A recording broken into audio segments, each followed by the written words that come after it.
The charity bale for motor neuron disease. The guys out there can't hear, they're telling you. Oh no, he's... No. Can you hear that? So welcome, ladies and gentlemen. I just want to introduce a few people that are involved in the charity bale we're going to offer today on behalf of motor neuron disease. First I'd like to ask Josh Clayton, who is the record cheerer, to come up and say a few words. Thanks, Josh. Good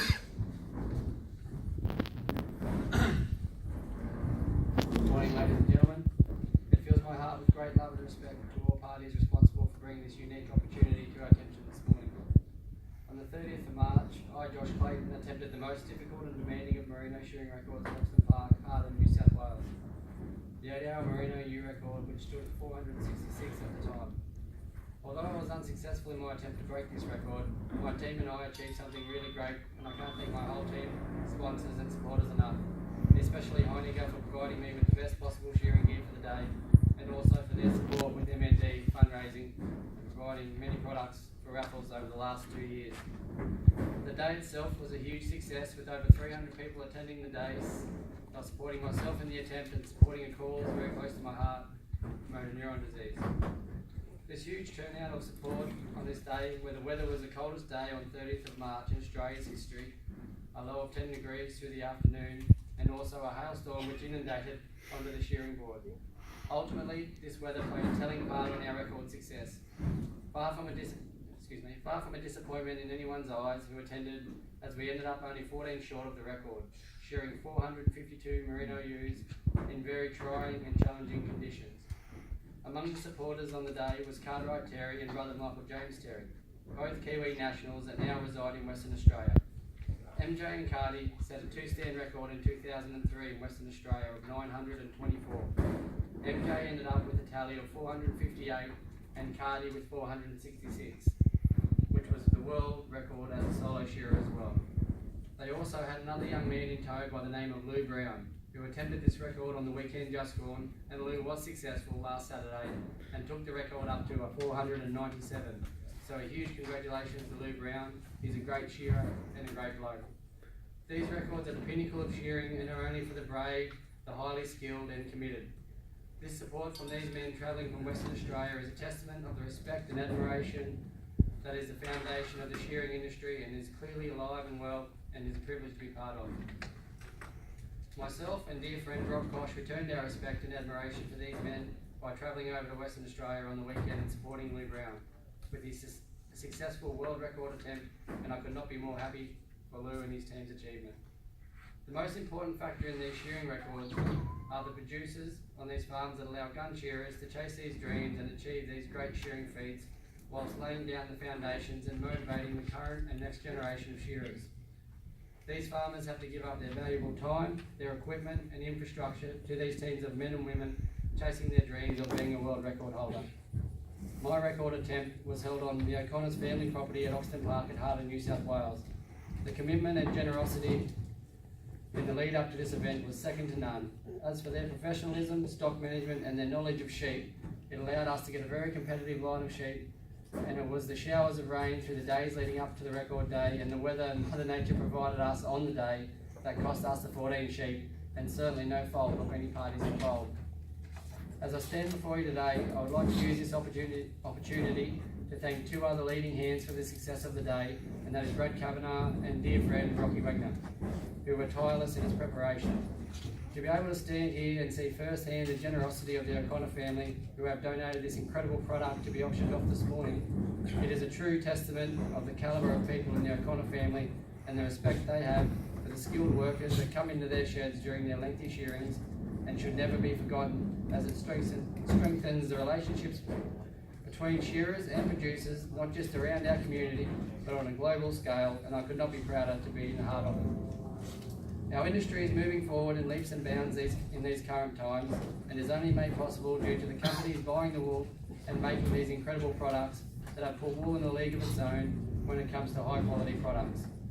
And I speak for the whole of the shearing and wool growing industry when I say thank you for doing incredible things with an incredible product. Last but not least is the MND side of things today. MND is one of the cruelest diseases on this planet and has no cure. MND is a progressive disease that involves the generation of the motor neurons and wasting of the muscles, eventually paralysing the patient and trapping a healthy mind in a seized body. MND provided equipment for my partner Hayley through her illness, and I'll always be thankful for the organisation that they are.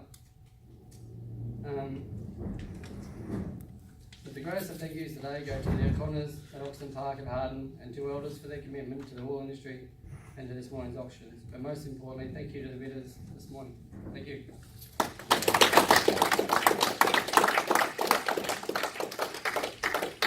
Have another crack at the record. Yeah, we will. Don't worry about Thank that. you, Josh. I'd just like Paul from Oxton Park, Paul O'Connor's just going to say a few words. Thank you, Paul.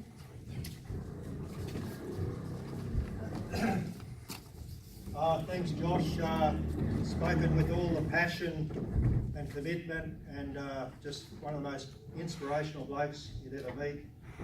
And he's got me almost tearing up now, but obviously Josh got pretty emotional there when he's. The big part of this story is that Josh lost his partner Hayley to motor neuron disease, and left behind a beautiful 3-year-old daughter that he's now raising with the help of Claire and her au pair. But I'd just like to, I think it's a fantastic thing from being a passionate wool grower, and we're all in this business together, and it's a great industry, and to see the passion and the commitment from the guys that want to shear the sheep all day. And pretty sure no one in this room, and certainly not me, would want to swap places with these blokes that choose that as their profession, because it's obviously hard yakka.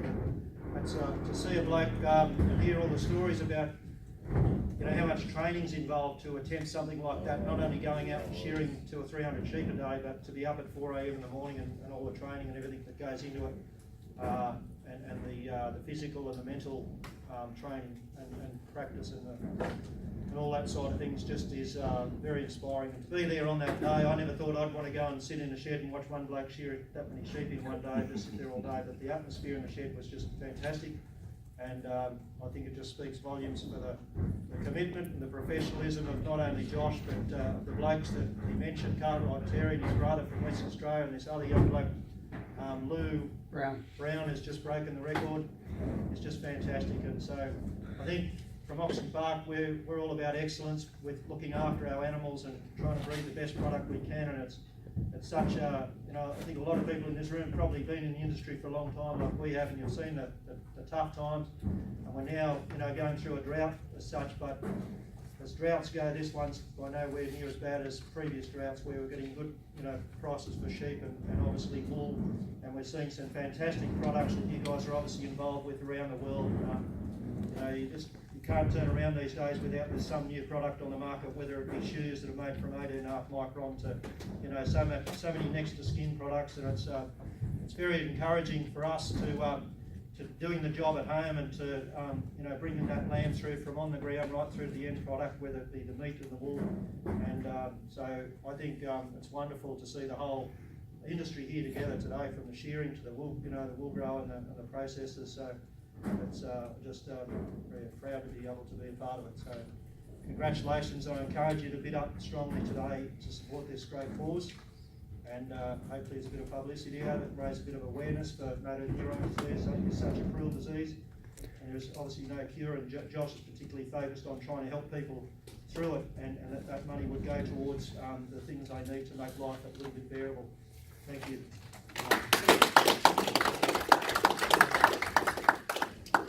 Thank you, Paul. We've also got Graham Opie, and Graham is the motor neuron disease representative for New South Wales. Graham, would you like to say a few words on behalf of the society? Thanks for that. In particular, thanks to Josh. And Josh knows firsthand the cruelty of motor neuron disease, and it really is. It's a disease that affects about 2,000 people across Australia at the moment. There is no cure, there's no remission, there's no chemotherapy, there's nothing. Once you are diagnosed with motor neuron disease, there's an average lifespan of 27 months from diagnosis to death. it's a really cruel disease, and to think of Josh with his 3-year-old daughter, it's we don't see terribly many of it, and it's a particularly sad event. But for Josh to do this is just sensational. Paul to donate the wool and to be part of it, and to sit through a whole day of watching sheep shearing. I can't quite wrap my head around that at the moment. But it's just fantastic. The motor neurone disease itself, Josh mentioned a little bit about it. We provide all equipment to all people with motor neurone disease. When you're diagnosed with motor neurone disease, you need an electric wheelchair, you need a hospital bed, you need all sorts of equipment, and you don't need it in 6 months, you need it within 2 weeks. And the association gets it to people within 2 weeks' time. Our advisors help people navigate the health and disability sector. You can understand such a debilitating disease to be suddenly thrown into the health and disability sector. You just don't know where to start, and that's what the association does.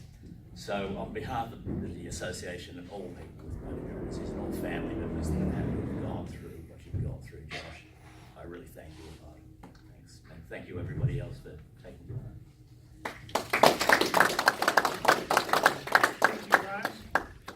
Boys, so we're going to sell lot 256 first, and then we'll continue on back in the Newcastle catalogue from lot 1. Thanks, Andy.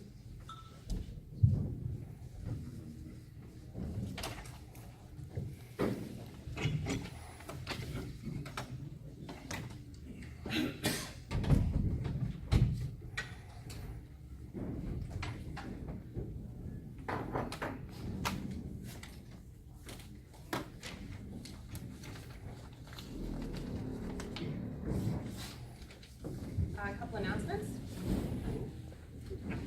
Goulburn lots 257, 262, 264, 271, 275, 276, 277 and 280 are withdrawn. Check test for lot 516, staple length 90, CV 15